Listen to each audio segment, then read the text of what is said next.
Hello, dear spa owners, and welcome back to the Spa Business Mastery Podcast.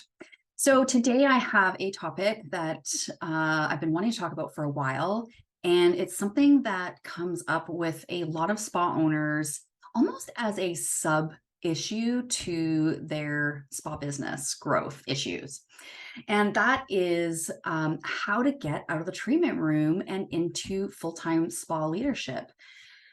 Because one of the issues is that as a spa owner, most of the time you've been a service provider, like you've come up the ranks as a service provider. And oftentimes the story goes, you worked for somebody, you worked for a spa, then decided to go out onto your own, hang your own shingle, and become a solo spa service provider. Now, the next step for many of you is to start building a team. But one of the really sticky parts is that the owner often ends up stuck in the treatment room giving services when they know that they 100% need to be working full-time in their leadership position.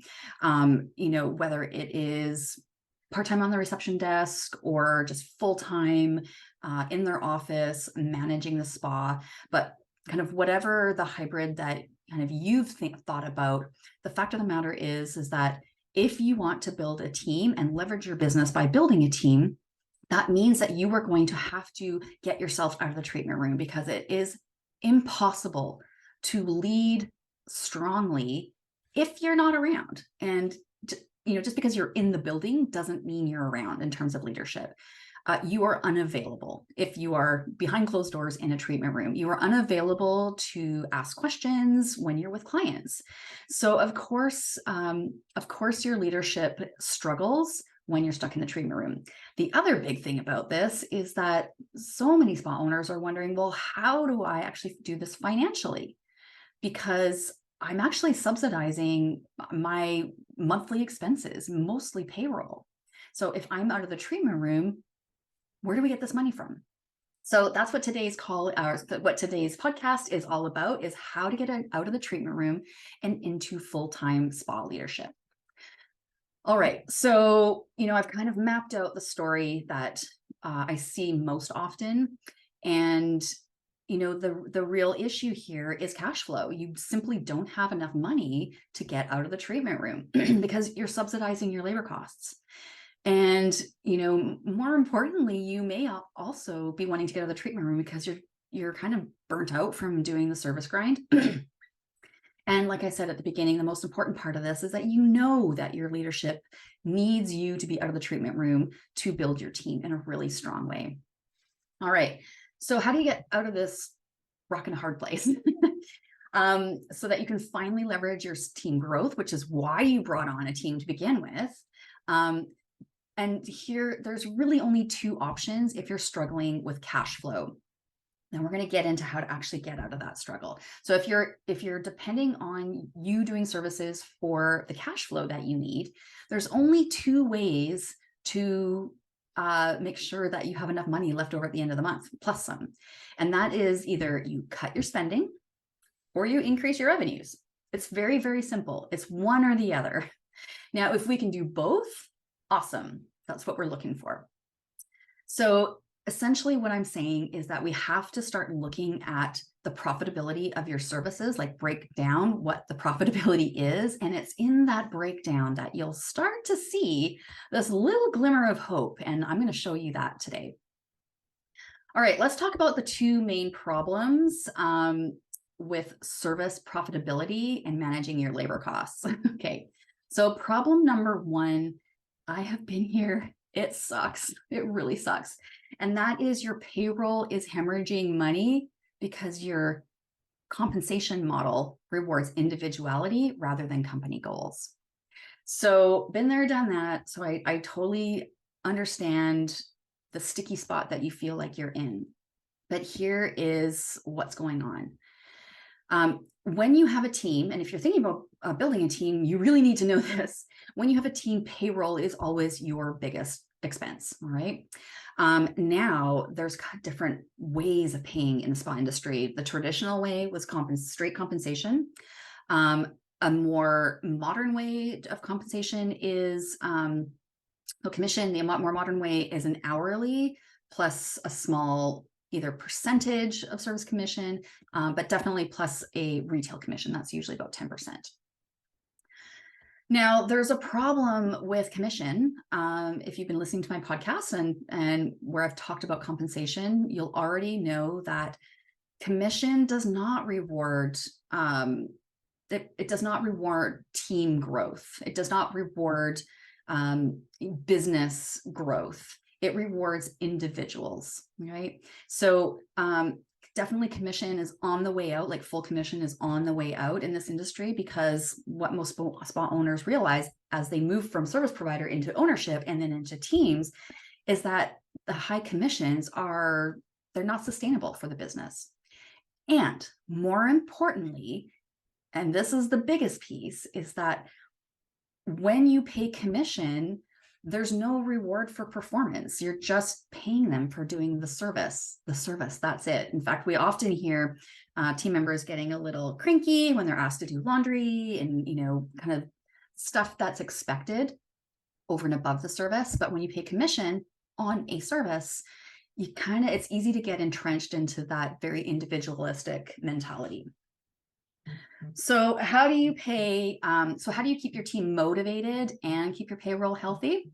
Well, I'd like to suggest that you restructure your your compensation system, especially if you are on full commission. And if you're on an hourly plus a smaller commission, you're still going to want to learn a little bit more about how it can work better for you. So you want to restructure your compensation system to reward performance rather than just doing the minimums. But this means that you'll also need to be really strong in your leadership, because it means you need to keep up to date on all of the metrics, the KPIs, the key performance indicators. So, if we're not tracking monthly performance metrics for the spa as well as the team, then they're not going to be motivated. They don't understand. They don't see the goal.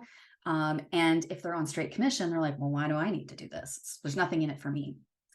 But when you create a pay structure that is based on performance, like I'm talking about how booked they are, their retail to service ratio, their pre-booking ratio, average ticket for service, average ticket for retail, combined average ticket, and client retention. Those are the metrics that matter. Those are the metrics that actually show and prove that your team members are doing the job they're supposed to do. So that is why I much prefer spa owners shift into a pay scale, and that each level there's different performance expectations. So it is completely clear, totally transparent from the moment that you've hired them and shown them the structure, how they can earn more money. And it's based on performance. There's just nothing, there's no surprises in there. It would also keep things top of mind is if they're at the base level and they're not even hitting their performance levels at that base level, that's a huge flag in the play for you as a leader. You might not have done the best hire that you could have, and that person just doesn't care about metrics, doesn't care about goal setting, doesn't care about any of it. And it's just time to say bye-bye. So when you have a pay scale that's based on hourly and getting raises based on their performance metrics, then you have a way of keeping people motivated. Now, in terms of hourly, it's going to be a higher hourly than, it's definitely not going to be minimum wage. It's going to be a higher hourly. And I do work on this. I customize this with my clients. But at least you also now know what your payroll is going to cost you every single month, within a certain range. So that is that's a huge bonus when you as a spa owner are trying to control those, control your spending, increase your revenues. When you can keep your spending as controlled as possible, and when you pay hourly, you can do that. You have much better handle on your cash flow. So you know what to expect every month in terms of what your labor costs are. So it's not like you're getting to payroll at the end of the month and you're like, oh my gosh, I don't have enough to cover. You would always know. And the beauty of having this kind of pay scale structure is that your team knows very clearly whether they qualify for a raise or not. And they can just book a meeting with you. You can go over their metrics with you. And if they have been consistent for like a good solid 3 months at this next level, then yeah, I'm happy to give you a raise. So I know it's difficult to kind of wrap your head around how this pay scale looks because you're not seeing a visual, but the bottom line is that it's hourly. You control your labor costs for the whole month. You know what to budget, and it's a way to keep your team motivated in terms of doing better and hitting those business goals. All right, so that was problem number one, you're hemorrhaging payroll. And the actual other problem with that piece in terms of commission, it's really hard to motivate team members. Recently, I know I did a reel on social media management, or sorry, I did a reel on my social media, and it was kind of myth versus fact. And it was born out of a comment on a Facebook group, I think, that somebody was like, a spa owner was trying to figure out, like, how do I motivate my team? Like, what kind of bonuses can I give them?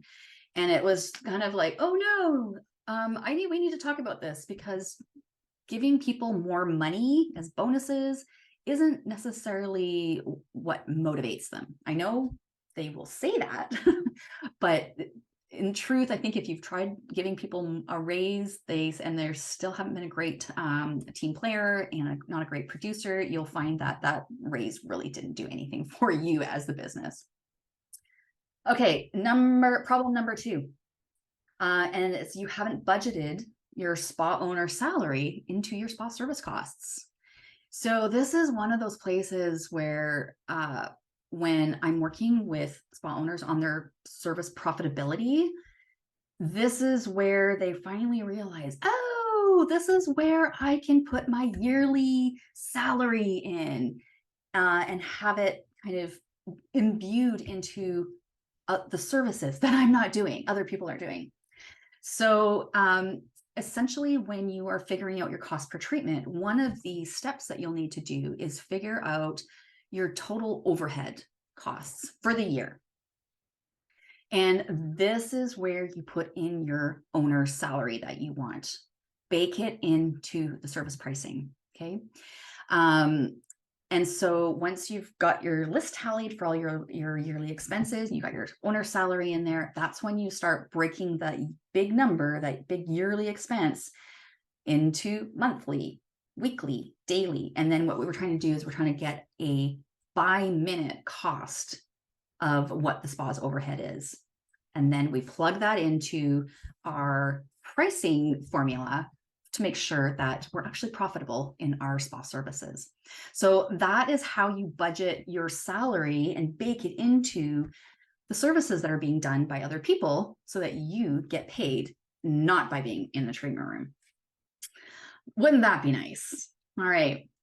So what else can I say? What else do I want to share with you about this? I think we need to finish this conversation with some expectations management. Now, it is getting out of the treatment room as a spa owner, especially if you already have a pretty good solid team, is not going to be a quick fix, because you have to start backing yourself out of this problem. The two problems that we just talked about today: one, you're hemorrhaging money with payroll, so you probably need a compensation adjustment somehow.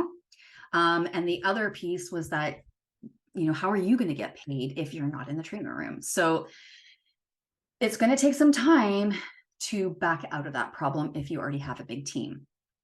So if you're changing the compensation, that's going to take time with your existing team to map out what that new compensation structure is going to look like, then to present it to your team, then to coach your team on that. You can't just present it to them, change the structure, and then expect everybody to be really happy about that. They're going to be worried, they're going to be upset. And so there is work to be done to minimize the friction in transition. The other piece is that as far as changing compensation into a performance-based compensation is that you're most likely going to lose some staff members, especially the ones that are not performing, that have been problem staff members with their culture and their attitudes. But, quite frankly, when I shifted my team over to this type of compensation structure, those are the people that needed to go anyways, because they were poisoning my business. All right. So this is just about expectations management. Okay. Now, when you increase your prices, if you've done your profitability assessment and figured out all the pieces that need assessing or need changing, then you do a price increase change, but it's going to take some time for that cash flow to start catching up. So at the end of the day, I want you to know that getting out of the treatment room is possible. It just will take strategy. It's going to take an implementation plan, and it's going to take coaching with your team, and it's going to take from you no compromise leadership for sure. But I know that you are ready for this because you're listening to this. And if you're listening to this, you're probably really frustrated with still being in the treatment room. How many years has it been for you now? All right. So if you are ready to make these kinds of changes and you don't want to do it by yourself, I am happy to do it with you.